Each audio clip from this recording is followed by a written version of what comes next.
Good morning and welcome back, my friends. Happy Saturday to you. Hope you're all having a wonderful start to your weekend. I surely am. Got out to the garden bright and early with the sunrise. One of my favorite times to get out in nature.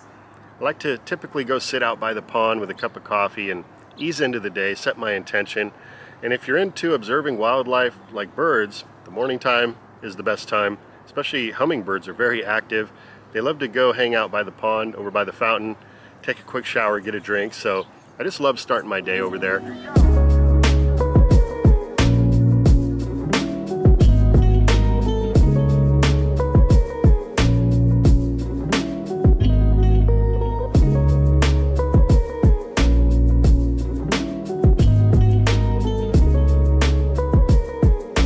From there, I'll typically do a brief walk around throughout the garden, enjoy everything that's growing on, and observe and see if there are any plants that look like they're dehydrated or have been attacked by pests, and I'll deal with that. It's funny, but I still have yet to install any automatic watering system in my garden, which would be a benefit if I was going on a prolonged vacation or something, but because my garden is predominantly perennials, and over time they'll develop a deeper, more robust root system, as long as you have a good mulch down, it's typically not much of an issue, even in very dry, arid climates.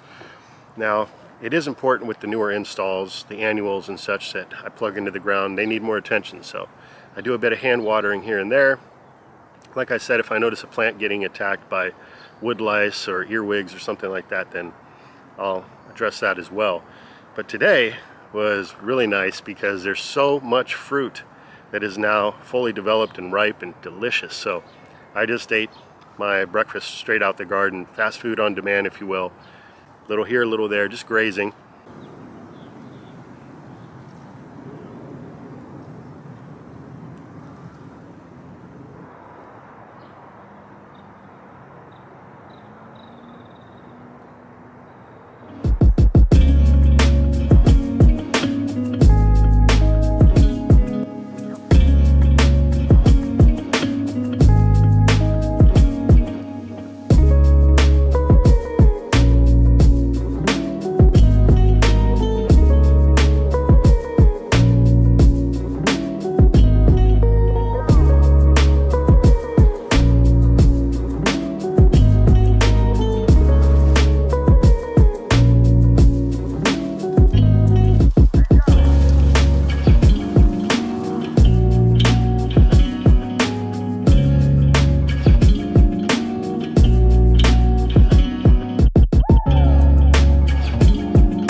And check this out, my friends.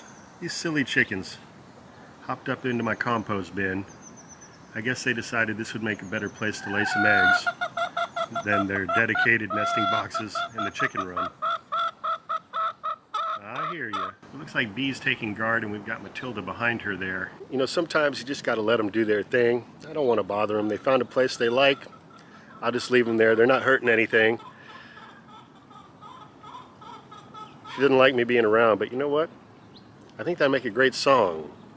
Chickens in the compost bin.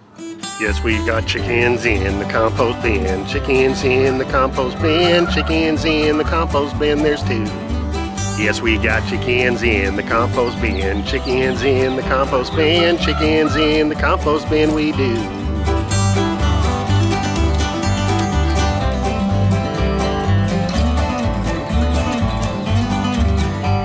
Sorry, my friends, had to do it. Any chance to sing a little country, you know I gotta get on that. I only got 2 chickens now. At one time I had a flock of 12. And these hens, believe it or not, are over 12 years old, still laying eggs. So there you go. Take good care of your chickens. Give them ample room to spread their wings. And there goes the chicken call. When you hear this, it means they just laid an egg. That means breakfast is ready. And look, they just both hopped out of the box now. There's a nice, beautiful, healthy brown egg. And if we leave it there, she'll come back and lay some more in the same spot.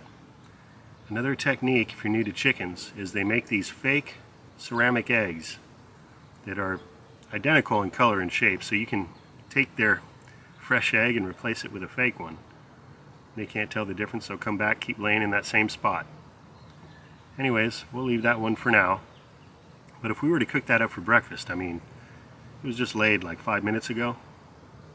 Fresh is best. Good job, Matilda.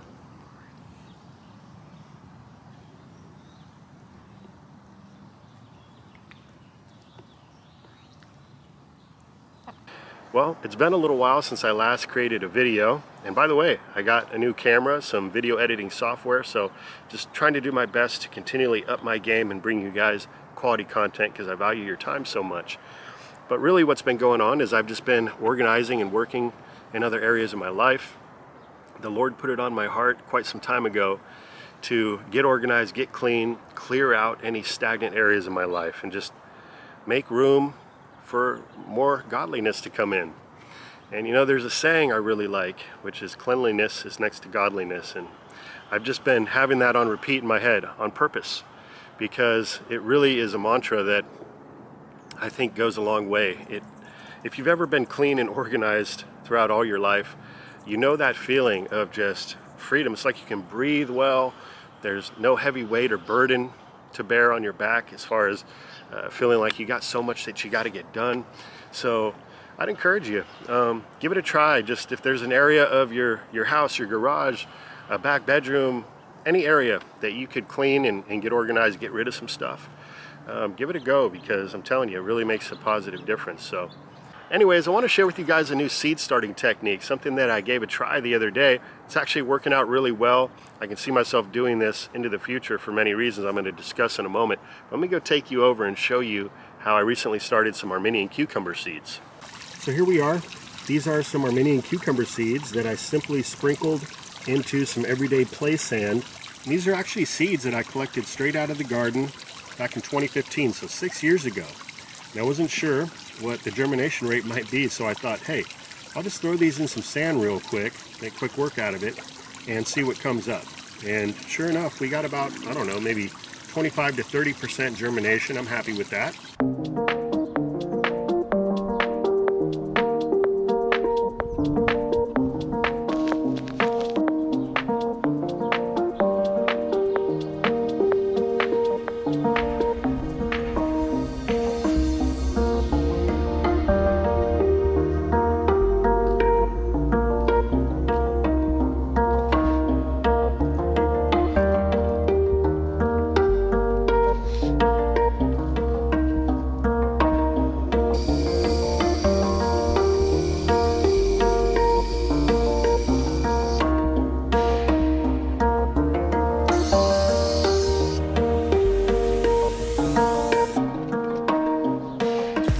I did was dust the top of the sand with the seeds, and then I covered it with some fresh sand, watered it in, and I chose to cover it with a piece of glass. You could use plastic, acrylic, whatever, just to keep that moisture in for a few days. Kept it in a shady area, and once those sprouts began to come up, I took that top off. Oh, we got a little hummingbird Fred coming back here.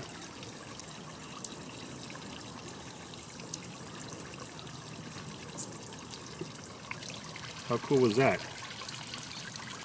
And I just made sure to keep the sand moist. I didn't have to water it every day. This is a fine sand. If you're using a more coarse material, you can see here's a seed right here that didn't germinate. But if you're using a coarser material, it's going to drain quicker. But the fine sand like this, again, just play sand that's been washed. You can pick this up at any big box store.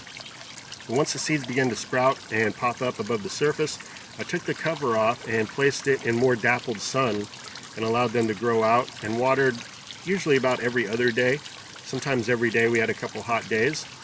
And it's worked out lovely. As you can see, we've got nice healthy plants. Now the reason this works so well is because when you're germinating seeds, they don't need nutrients at this point. So really, if you're using a soil medium, a potting mix, you're really draining away those nutrients early before the plant's even going to utilize it. So it's kind of wasteful in my opinion. But sand not only will do the job, but it's actually a sterile medium, and that's great because there's going to be no fungal or bacterial issues that can infect the plant. And along with that, when the sand does dry out, it's the top layer, and this is going to keep fungus gnats from coming in and destroying the roots of your little seedlings, which can be extremely detrimental, kill back your plants as well. So sand is just a wonderful medium all in all to get your seeds going. Now I'm going to dig in a bit here and we'll see what kind of roots we have developed. I haven't done this yet, so this is live here on camera. I can feel a little resistance. I don't want to break the root.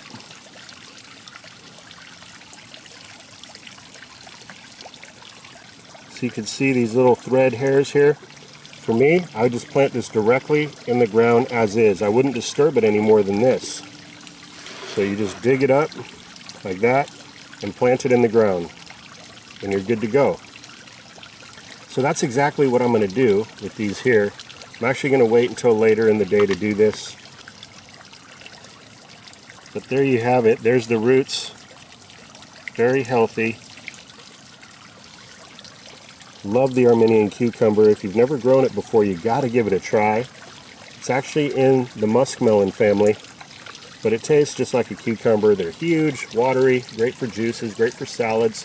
You can even pickle them. So look into this plant. Fast grower. But a quick tip for you, if you are saving seeds, whenever you come across containers like this, I think this had some dried turmeric powder capsules in here. But I love it because it's glass and it's amber color, which is going to help keep the sunlight out. Sunlight and heat are enemies of seed preservation. So you can put it in a nice container like this and store it in a cool place. You can see here we are 6 years later and we got a great germination rate. So anyway, my friends, I'd encourage you to give this technique a try. Sometimes the most difficult part of growing your own food is the initial process of just getting started. So I find that if I can streamline and make that first step quick and efficient, then it's very easy to follow up. Once you see those little plants starting to grow, you're anxious to get those in the ground. But sometimes if you're starting with seeds and you're doing them individually in the pot, and there's nothing wrong with that, I do that as well. I'm just saying sometimes the time consumption, it can become overwhelming. So a technique like this, not only is it viable and works great, but you can do it in the matter of just a few seconds. Sprinkle those seeds, put some sand on top, cover it up, keep it watered for a few days, and then boom, you've got these sprouts, little seedlings to put out into the garden, repot, up pot. And check out the beautiful echinacea flower, wonderful plant medicine growing over here in front of the pineapple guava. And mixed in, we've got some of these Egyptian walking onions that are now starting to become top heavy and flopping over like this one here. This is how they walk across the landscape and continue to replant themselves and spread out. And you can see where this one has fallen over. There's actually some new plants starting to pop up as well. So just a prolific perennial onion. You got the ground onion, you've got the smaller topset onions here on top that you can harvest. And these little topset onions are so delicious and no dirt on them. And it's wonderful to just chop them up like scallions with a little bit of onion in there. But you can also just take these and direct plant them and get a patch going really quick. So if you're not already growing the Egyptian walking onion, I highly consider you look into it. We started with just a handful of plants, and we've got them growing all throughout our food forest now. They're just a wonderful perennial crop to have on hand. Well, my friends, that's going to do it for today. I sure do appreciate you hanging out with me. So with that, have yourself a great rest of the day and a wonderful weekend. Until next time, this is Dan from plantabundance.com. Take care. I'll be talking to you again soon.